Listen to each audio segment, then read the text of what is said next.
आज हमारे इस देवता जी का जन्म है और जब देवता जी यहाँ आए थे तो उसके बाद का हम जन्मदिन यहाँ मनाते हैं इनका। हर वर्ष आप हर वर्ष मनाते हैं। तो ये देवता हैं यहाँ आए थे तो किस वंश से हैं, किस कुल के हैं? ये एक्चुअली ये परमार वंश से है और ये देवता बड़े दानवीर प्रतापी शौर्यवान राजा है और इनका नाम जगदेव परमार है। ये चक्रवर्ती सम्राट राजा भोज के भतीजे राजा जगदेव परमार जो परमार वंश के सबसे दानवीर और प्रतापी राजा हुए हैं। आज के दिन ही परमार वंश की कुल देवी गढ़कालिका के सामने 7 बार शीश अर्पण किया।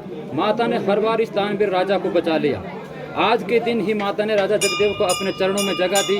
धार में आज भी जो उज्जैन है धार में गढ़कालिका माँ के मंदिर के पास आज भी इनकी जो समाधि बनी हुई है। धानियों में वैसे 2-4 नाम तो प्रमुखता से ली जाते हैं जिसमें जगदेव परमार का नाम भी आता है। बलि ने अपने राज्य को दान कर दिया था। कर्ण जो है वो रोज कई मन सोना दान करता था। लेकिन कलयुग में सिर्फ जगदेव के बारे में ही यह कथा प्रचलित है कि उन्होंने अपने राज्य और शीश दोनों को दान किया था। इसलिए कलयुग में जगदेव को बड़ा दानी इसलिए कहा जाता है कि संवत 1191 चैत तीज रविवार शीश कंकाली भट्ट ने जगदेव दियो उतार। तो इसमें बड़ी एक ऐसी कथा है कि आज दिन ही कलयुग के महान दानी जगदेव परमार ने काली देवी को अपना शीश दान दिया था। और हमारे 2 वंश हुए, एक सूर्यवंश और चंद्रवंश। तो ये बात उस टाइम की माउंट आबू में एक विशिष्ट ऋषि ने और कई ऋषियों ने एक यज्ञ किया और उस यज्ञ में कुछ पृथ्वी पर ऐसे पापी उपद्रवियों का वो आक्रोश हो गया था, जिस कारण जो है यज्ञ माउंट आबू में आज भी जो है वो जगह है जहाँ पर अग्निवंश की उत्पत्ति हुई। वहाँ जो है ये 4 वंश उत्पन्न हुए, एक चौहान वंश, परिहार वंश और आपका ये क्या बोलते हैं सोलंकी वंश और परमार वंश।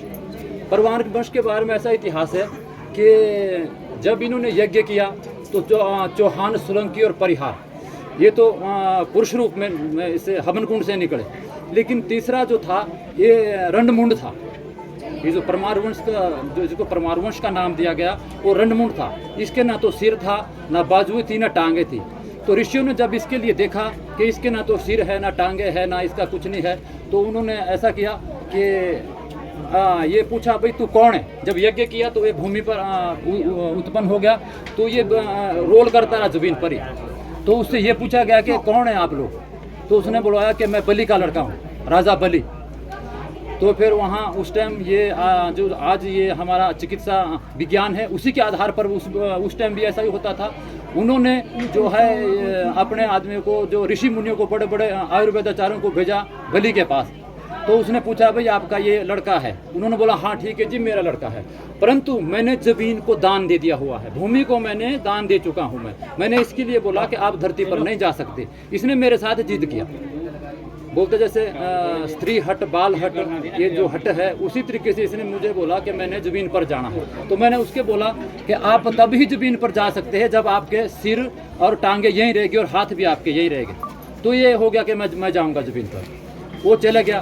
तो इसलिए ये मेरा लड़का है। तो उन्होंने विनती की, कुछ अरदास की, वहाँ पर जो व्यवस्थाएं थी आयुर्वेद में या जो कुछ उन्होंने यज्ञ अनुष्ठान किया, सिर और बाजू लाए और फिर उससे जो है इस परमार वंश का उदय हुआ। उसमें सिर बाजू लगाए गए और उसमें परमार। तो सबसे पहला काम इसको सौंपा गया कि जो विश्वामित्र है उसके जो आग के साथ जो उसकी गायों के साथ जो ग्वाले रहते थे कुछ, वो विशिष्ट ऋषि की गऊओं को लेके चले गए। जब गऊओं को वहाँ लेके चले गए तो उन्होंने बोला कि उन गायों को छोड़ दो, लेकिन वो गाय उन्होंने नहीं छोड़ी, अपनी गाय के साथ रखी। तो परमारिस जो है ये जो है परमार वंश का, इसको वहाँ भेजा गया। इसके पास कोई हथियार नहीं था। तो इसने हाथ पांव से घमासान करके उनको ही बोला कि जितनी भी गाय तुमने लाई हुई है इनको मेरे पीछे कर दो सब। उसमें से एक गाय भी अगर रही तो मैं तुम्हारे को नहीं छोड़ूंगा ही नहीं। उन्होंने भाई इज्जत वो गाय दे दी। जिस टाइम मैं गऊओं को लेके वहाँ सामने हाजिर हुआ तो उसके पास तो हथियार कुछ नहीं थे, वो चंडमुंड की तरह काम कर रहा था। तो उसने उनको तलवार भेंट किया। इसलिए जो है ये अग्निवंशी परिमार बना। तो इसकी बहुत सी शाखाएं हुई और राजा विक्रमादित्य इसके वंश के हुए। सिंहासनपति सी विक्रमादित्य एक बहुत बड़े जो आज विक्रमी संवत भी चलता है वो उन्हीं के नाम से चलता है, राजा विक्रमादित्य के नाम से चलता है। राजा भोज भी उसके बाद विक्रमादित्य की गद्दी राजा भोज ने संभाली, भोज के बाद उदयदित्य हुए, उदयदित्य के बाद जगदेव परमार हुए। तो इस तरीके का इनका इतिहास जो है वो परमार वंश से है। तो आप बता रहे हैं जैसे मध्य प्रदेश के उज्जैन धार से। ये यहाँ कैसे इनकी जिस स्थान पर अभी हम देखिए, हैं पहले हिमाचल प्रदेश, राजाओं के राज होते थे और इनका जो काफ़ी एक इतिहास बोलता है कि इनका एक्चुअली पूर्व मध्य उत्तर दक्षिण, वैसे तो कई राजाओं का बीच में और भी राजा थे, हम ये नहीं बोलते कि यही राजा थे, कई राजा थे, पर इनका बहुत ही जैसे बोलते थे भाई धार कहाँ राजा भोज कहाँ गंगा तेली, तो ये गंगू तेली का मतलब होता है तेलंगाना तक नीचे, धार नगरी से तेलंगाना तक, गुजरात का इलाका और आपका राजस्थान का भुज का इलाका वगैरह, ये सारा जो है वंश होता, इससे ये उत्तराखंड में आए। और परमारों ने ही जो गढ़वाल क्षेत्र भी उन्होंने बसाया, तो वहाँ से होते हुए फिर सिरमौर होते हुए जो बागल बघाट रास्ते में जो ये प्रवेश हुए, तो ये राजाओं की आगे पीढ़ियाँ थी जिनके द्वारा हम लोग इनके साथ है आज है। तो आज भी हमारे में ये जो देवते हैं ये वाइब्रेशन होते हैं, वैसे हर आदमी में नेगेटिव और पॉजिटिव वाइब्रेशन होती है, परंतु एक जो आदमी जो जिस वंश का आदमी होता है उसमें सिम्टम उसके पाए जाते हैं। ये ऐसा नहीं है कि ये साधारण आदमी में पाए जाते हैं, ये कुछ एक विशिष्ट आदमी होते हैं जिनमें ये चीज़ कैच करती है। जैसा हमारा मोबाइल एक इस तरीके का जो है वो उस चीज़ को खींचता है, ये मतलब वो भाई ये रेंज है, तो उस तरीके की ये वाइब्रेशन होती है, तो इसके द्वारा ये निर्णय करते हैं और किसी चीज़ को अपना सारांश देते हैं। जैसे आपके यहाँ धारा वाले, हमारे बागल के रियासत में बहुत से धारा वाले देव के मंदिर हैं, तो ये सब आपस में ये एक ही है, सारे एक ही देवते हैं। जैसे आज अर्की में भी है और जो मूल हाँ, स्थान हाँ, है सेरी घाट में। देखो जी, वैसे सबसे पहले जो मैंने खुद ग्रेजुएशन किया हुआ आदमी, मैंने पढ़ा लिखा और मैंने इसके बारे में काफ़ी रिसर्च भी किया और मैंने इसका इतिहास भी देखा है। जो हम उत्तराखंड से जब हमने सिरमौर होके बागल बघाट रियासत में पड़ेगा, सबसे पहली चौरी दाड़ुआ में पड़ाव डाला हमारा पहले सिरमौर होते हुए, तो दाड़ुआ से कुछ इधर आपका कुनिहार की तरफ को बढ़े, कुछ अर्की की तरफ को आए, तो ये आगे पीढ़ी है ये। फिर ये जहाँ जहाँ भी जो जाता है वो अपने देवते की चौरा बनाता रहता है, तो इसकी विभिन्न उसमें पूजा होती है। कई जगह ऐसा होता है, कई जगह सुना होगा आपने भी, ये देवता को नहीं मानते, कुछ ऐसा इस तरीके की कई प्रकार की भ्रांतियाँ हैं और ऐसा होता है, तब ठीक है, पर देवताओं का आपस में ऐसा कुछ नहीं होता है, देवता सब एक बराबर होते हैं। जैसे वहाँ सेरी घाट में स्थानीय लोग कहते हैं कि हाँ हम इस देवता को नहीं मानते, बाहर से आया था, कुछ ऐसे। हाँ, थोड़ा ऐसी भी अपभ्रंश है, क्योंकि उस टाइम राजाओं के राज होते थे, वो इलाका जुड़ंगिया रेवेन्यू में आता था, उस टाइम जुड़ंगिया क्षेत्र में आता था।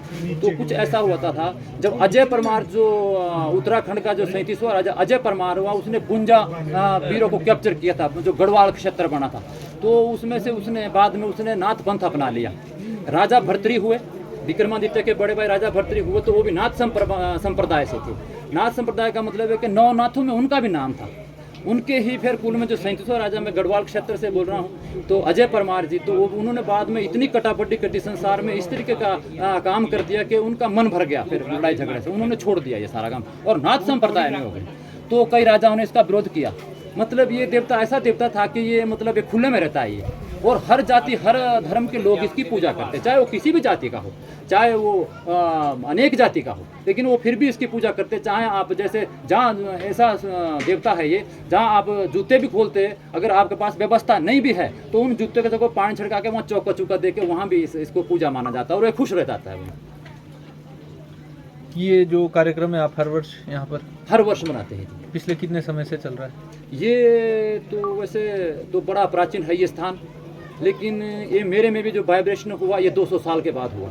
मेरे पूर्वज जो 200 साल तक ये हमारे उसमें नहीं आया और मुझे उसका अनुभव हुआ, तो मेरे में वाइब्रेशन हुआ। फिर मैंने इसका सर्च किया कि ये वाइब्रेशन वाकई ठीक भी होती है कि इसमें कोई प्रॉब्लम होती है कि कुछ ऐसा होता, तो नहीं, मैंने इसको समझा और इसके द्वारा मैंने बहुत एक नित्य, जैसे आप कह रहे हैं भी आपको वाइब्रेशन 200 साल बाद हुआ, तो क्या महसूस करते हैं आप जब ऐसा आपको प्रतीत होता है कुछ? देखो, इसमें मैं आपको बताऊँ, ये तो ना तो दिखाई देते और एक मतलब एक पॉजिटिविटी होती है और हमारे द्वारा ये जो निर्णय होते हैं कोई वो होते हैं। मैं आपको एक छोटा सा उदाहरण देता हूँ।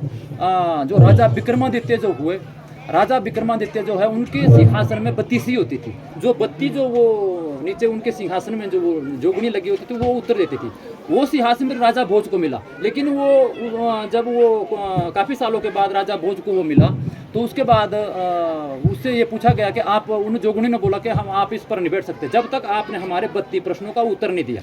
तो उसने दिया तो राजा बहुत उचित पाया गया उसमें। तो इस तरीके की ये वाइब्रेशन होती है, हमारे अंदर सिम्टम होते हैं, इस बॉडी के अंदर कुछ हवाएं होती है जिससे ये पता चलता है वे क्या है। तो राजा भोज का जो है अर्की से क्या, बागल रियासत से क्या लेना देना था? इसके वंशज है सारे ये ब्लड रिलेशन में चलते हैं। राजा भोज विक्रमादित्य परमार वंश से थे सारे ही। राजा विक्रमादित्य जो है वो राम का भगत था, वो राम को वो जो है बहुत मानता था। तो जैसे आज शेरी घाट में जो इनका मूल स्थान है, जितनी शक्ति वहाँ पे होगी उतनी सारी इसकी चौड़ियों पे होगी, वो बराबर होती है सारे।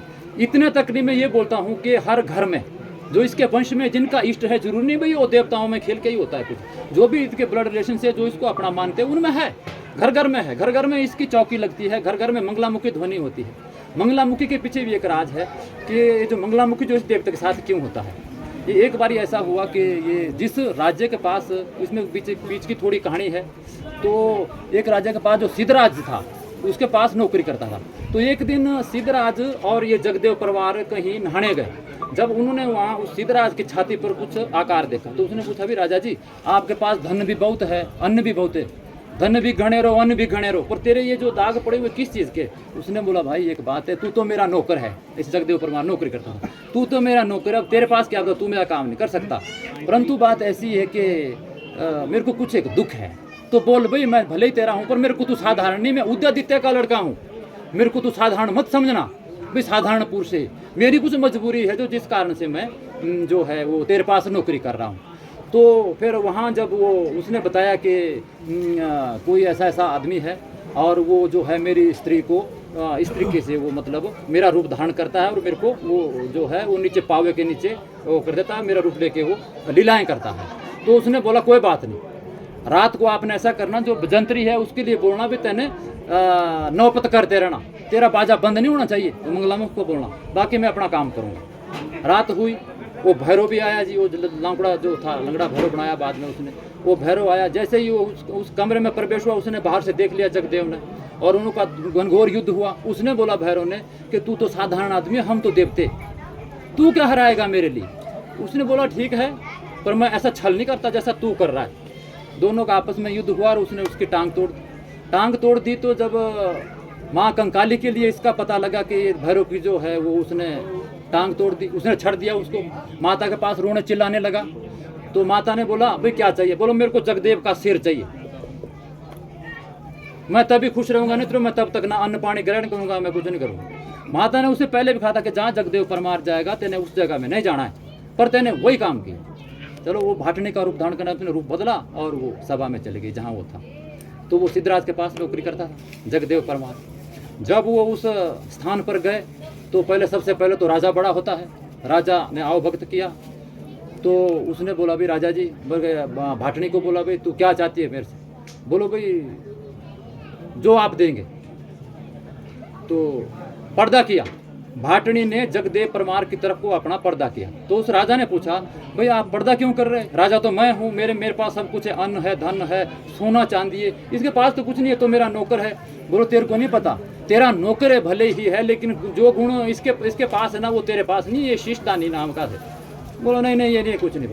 बोलो पूछ ले भाई इसकी, बोलो इससे ही ले ले तू भी जो तेने लेना। बोलो चलो ठीक है। तो जो ये देगा ना, ये जो जगदेव परमार दूंगा उससे 4 गुना मैं दूंगा भाई। तो ठीक है। भाटनी गई जगदेव परमार के पास, बोलो ऐसा बोल रही है। जगदेव परमार अपनी जो बीरमती थी घरवाली उसके पास गया, उसने बोला ऐसी बात मेरे ऊपर जो है ये इस तरीके का एक जो है वो परिस्थिति आ गई है, अब आप क्या बोलते क्या? तो उसने बोला ठीक है, आप राजा है, जो आप करना चाहे कर सकते हैं। तो होते हाथे फिर वो उसने बोल दिया, भाई देनी तो दे दो, आप जो भी करना है आप करो, जो भी आपका हिसाब था। भाटनी ने उसने बीरमती ने ले आया वो थाल, उसने अपनी गर्दन काटी और भाटनी के पास दे दी। जगदेव जी वहीं रह गए और बीरमती थी, उसको कंकाली ने बोला, भाई जब तक मैं आती नहीं तब तक ये यहाँ पर इस पर मक्खी नहीं बैठनी चाहिए शरीर के ऊपर, मैं जो है वो सिद्धराज के पास जाके आती हूँ। सिद्धराज के पास जब ये गई तो जब सिद्धराज ने ये देखा, जो ऐसा बोलता था कि मैं 4 गुना ज़्यादा दूंगा मैं, तो जब उसने पर्दा उठाया तो उसने देखा, अरे ऐसा काम तो मैं कर नहीं सकता, इसने तो गर्दन ही दे दी, अब तो मैं तो नहीं ऐसा कर सकता। बाद में काली वहाँ आई उस स्थान पर जिस स्थान पर वो उसका जो रखा हुआ था, और उसने मृत संजीवनी छिड़काया। मृत संजीवनी छिड़काने से पहले ही उसके सिर निकल रहा था। वो हैरान हो गई उसको देख के, उस सिर को देख के, वो ये सिर निकल रहा। तो आज जो इसका जो धार के ऊपर चौरी है ना, वो जो असली शरीर था वो वहाँ रख दिया, और दूसरा शरीर जो है उसमें था। जब तक वो जिंदा रहा वो दानी जो शरीर था माता, वो नेचुरल जो शरीर था उसका वही था, बाकी जो असली शरीर तो वहाँ रखा हुआ था जो था वहाँ। तो इसकी बहुत सी कथाएं हैं। अब मैं आपको इसका थोड़ा थोड़ा बात बताऊंगा, ज़्यादा तो समय नहीं है। जैसे दरबार, अच्छा ये है आपका जैसे नकली चांद बनाना, ये इस तरीके का उसमें बहुत कलाएँ थी। और सूरसेन के कारोबारियों का कर्जा चुकाना, सूखे बाग को हरा करना, और पहेलियों का समाधान करना, सूखे तालाब को पानी से परिवृत्त करना, और राजकुमारी को एक राजकुमारी थी, उसको एक नागिन, कोई प्रॉब्लम थी, कोई नागिन हर जगह आ जाती थी वो काटने के लिए, तो उसको उसका वो करना और वश में करना, और जो काली पीली सरसों जो होती है इकट्ठी करना, उनको अलग अलग कर देना। इसमें बहुत सी कलाएं थी और बहुत से एक इसके अलग अलग जो है इतिहास कथाएं हैं। कई दिन लग सकते इन कथाओं को बोलते बोलते, पर ये तो छोटा सा एक जो मैंने बताया आपको कि ये देवता सारे में है, सब लोग इसकी पूजा करते हैं और इसकी नज़र में सब एक बराबर है कि इसके साथ कोई ऐसा नहीं। तो आप लास्ट में कोई संदेश देना चाहेंगे हमारे दर्शकों को? देखो, हमारी एक सनातन जो है परंपरा है ये, तो मैं यही जो कुछ बोलता हूँ कि आदि भी यही है और अंत भी यही, ये सत्य है। मंत्र भी सत्य है, पूजा भी सत्य है, और देवताओं का निरंजन भी सत्य है। इसमें कोई शक, आज भी है, कल भी रहेगा, और पीछे भी था ही। जब तक ये धरती रहेगी तब तक ये सनातन रहेगा।